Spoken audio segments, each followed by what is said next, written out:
E agora a gente vai falar sobre um assunto que, na verdade, muitos pais ficam de cabelo em pé quando vem o seu filho sendo agressivo demais, mordendo coleguinha, sendo agressivo com os próprios pais, realmente arranhando, brigando demais, né? E aí, por que tudo isso acontece? Por que essas crianças ficam desse jeito? Olha só quem vai conversar comigo agora é a Cida. Cida, cadê você? Tudo bem contigo? Olá, olá, tudo bem? É um prazer estar aqui com você. Prazer é todo nosso. A Cida é irmã da nossa colega aqui de trabalho, da Fatiminha, que já vai falar de aniversário dela. É mesmo. Cida! É hoje. É hoje, é hoje. Cida, deixa eu te perguntar uma coisa. Você tem 2 filhas. E aí, você já viveu algum momento desta forma de agressividade vivendo dentro de casa ou não? Já. A minha filha mais nova, né? Ela tinha o hábito de morder. E era assim muito difícil porque ela saiu da fase oral, que é onde a criança gosta de morder, né? E continuou. E por mais que eu explicasse para ela que não podia morder, que era errado, que doía, ela não entendia. E aí, nesses casos, é bom deixar claro para os pais que, às vezes, a questão cultural não é muito válida, porque a minha mãe mesmo fala assim, morde ela também, porque ela precisa entender que mordendo a irmã, ela vai sentir... Mas não. Então, o que eu falo sempre? Eu comecei, né, desde muito cedo, estudar como funciona a mente da criança. Que, na verdade, é um prazer que ela tinha de morder, porque é gostoso dar as mordidinhas, só que ela não tinha noção e ela acabava mordendo forte. E isso causava um mal muito grande na irmã. E aos poucos nós fomos conseguindo fazer ela entender que isso estava errado.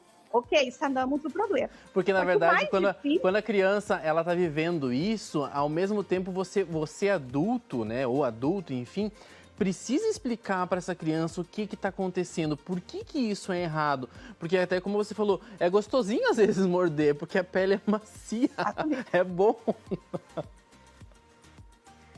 Então, tem essa questão da fase oral, né, que a criança não entende, e que tem esse prazer momentâneo ali. Até tem um nome que se chama cólera de morder, né? Que algumas crianças têm isso mesmo, ela olha para alguma coisa e tem essa necessidade de morder.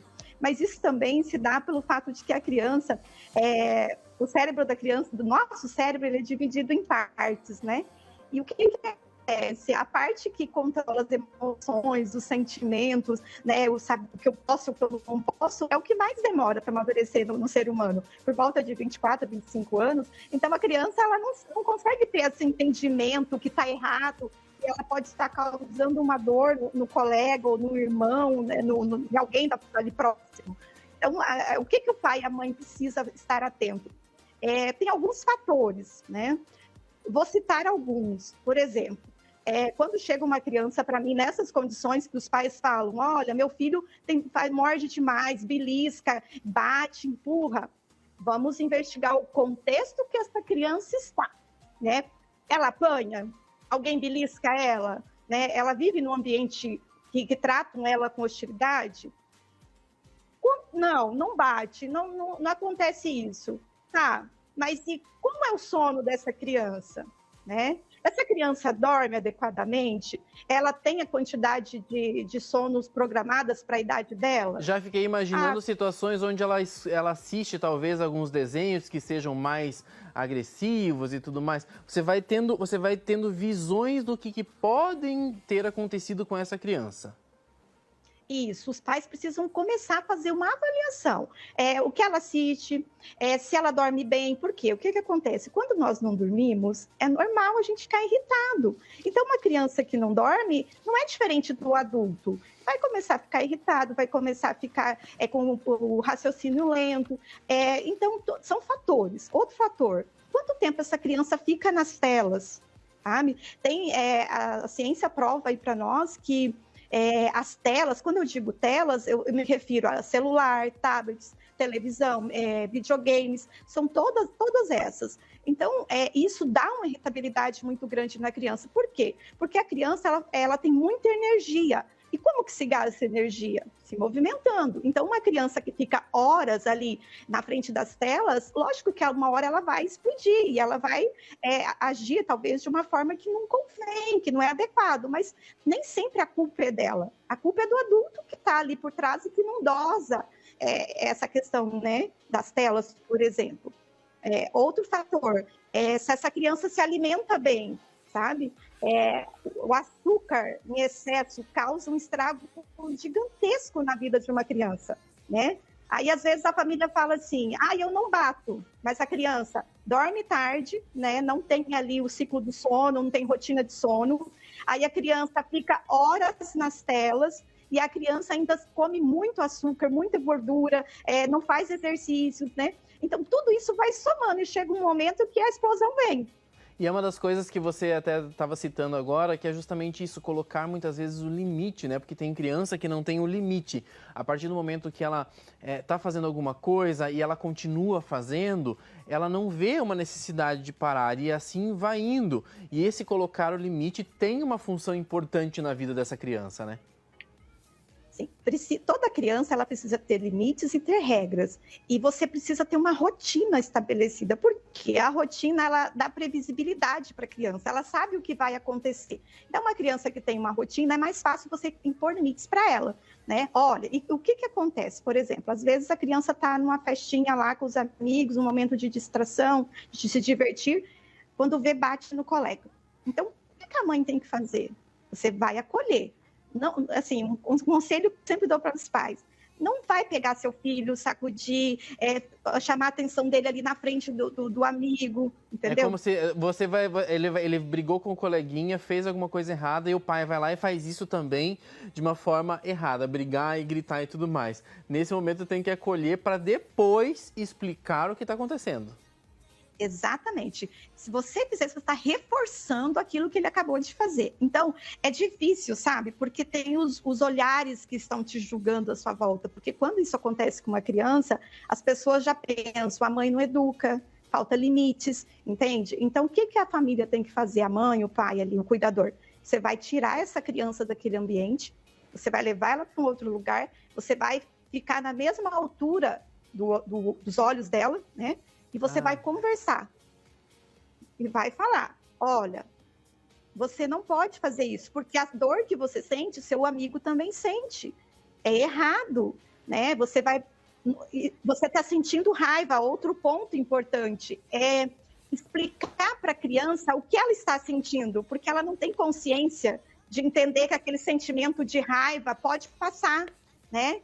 Porque é normal sentir raiva. Os adultos sentem raiva, só que nós nos controlamos. Então, a criança precisa entender. E quem vai explicar isso para ela é os pais. Olha, a raiva existe. Então, no momento que você fica você quer quebrar as coisas, mas você não pode quebrar. Você não pode sair chutando porta. Você não pode bater no seu amigo, porque é errado. E, aos pouquinhos, a família vai explicando e dando limites para essa criança. Aí, vamos lá. Agora que você já entendeu tudo o que aconteceu com você, você vai pedir desculpas. E exige esse pedido de desculpas, porque aí começa a se normalizar. Mas quando a criança já está em equilíbrio, porque às vezes acontece de chutar a mãe, né, a criança sai de si mesmo. Nesses casos, segura a criança, não deixa ela ficar correndo risco de se machucar, porque às vezes é tão grave que as crianças se machucam sozinhas, se batem, né? Às vezes bate cabeça. Então, assim, o adulto viu que a criança está num momento muito nervoso, uma irritabilidade muito grande, segura mesmo, segura e vai falando no ouvido dela: respira, acalme-se, está tudo bem, eu estou aqui para te ajudar, vai ficar tudo bem. Depois que a criança se acalmar, você explica o que aconteceu, que sentimento é esse, que é normal, mas que a gente tem que ter controle sobre ele, e aí você vai pedir desculpa para quem ele agrediu, né? E estabelecer essa regra. Você sabe, Cida, que é uma coisa interessante, né, falar sobre esse assunto, porque é algo muito comum. É mais comum do que a gente imagina essa agressividade com crianças, né, entre crianças. E isso não é anormal. É normal que aconteça, porém, esses pais, os responsáveis, professores, eles precisam estar atentos a tudo isso e saber lidar com essa situação. Eu acho que esse é o grande segredo aqui da nossa conversa de hoje, né? Exatamente isso. O que acontece? Assim, eu digo que, graças a Deus, hoje os pais estão buscando informação. Porque nós fomos criados de uma outra forma, onde a gente apanhava e achava que estava tudo bem, porque criança obedece e quem manda são os pais. Hoje, a ciência está aí, nos explica que a gente pode sim educar o filho de uma forma mais tranquila, com amor, com respeito, com educação positiva, e a criança entende, o que precisa é você fazer combinados com ela. Se você tem uma criança que você sabe que ela se irrita facilmente, que ela é agitada, previna isso. Antes de sair de casa, você conversa, fala, olha, se você sentir raiva, se você vem para a mamãe, me dá um abraço, ensina a criança a respirar. Né? Sempre tem uma técnica que eu ensino para os pais, que é cheira a florzinha, sopra a velhinha. Cheira a florzinha, sopra a velhinha. E funciona, porque a criança entra em equilíbrio. Né? Então, assim, antes de sair de casa, conversa. Fala, olha, você não pode bater por isso. Se você ficar nervoso, corre para mim que eu vou te ajudar. E assim a criança vai entendendo o que é certo e o que é errado. O que não pode é expor a criança mais ainda. Que legal. Gente, eu adorei nosso bate-papo aqui, Cida. Hoje a nossa internet não está colaborando muito aqui, mas é porque nosso tempo aqui em Cascavel está terrível. Você está aí em São Paulo. Aqui também. Né? Aqui também começou uma chuva bem forte. Então é por isso também. Cida, mas eu quero agradecer demais a sua participação hoje aqui. Adorei te conhecer virtualmente, sendo que a sua irmã mora aqui, você de vez em quando está aqui em Cascavel também. Mas muito obrigada pela participação hoje. Meu coração está sempre aí. Eu posso mandar um beijo para ela, que hoje é aniversário? Claro. Irmã, um beijo, te amo demais. Melhor irmã do mundo. Beijo, Cida. Beijo, obrigada. Obrigado.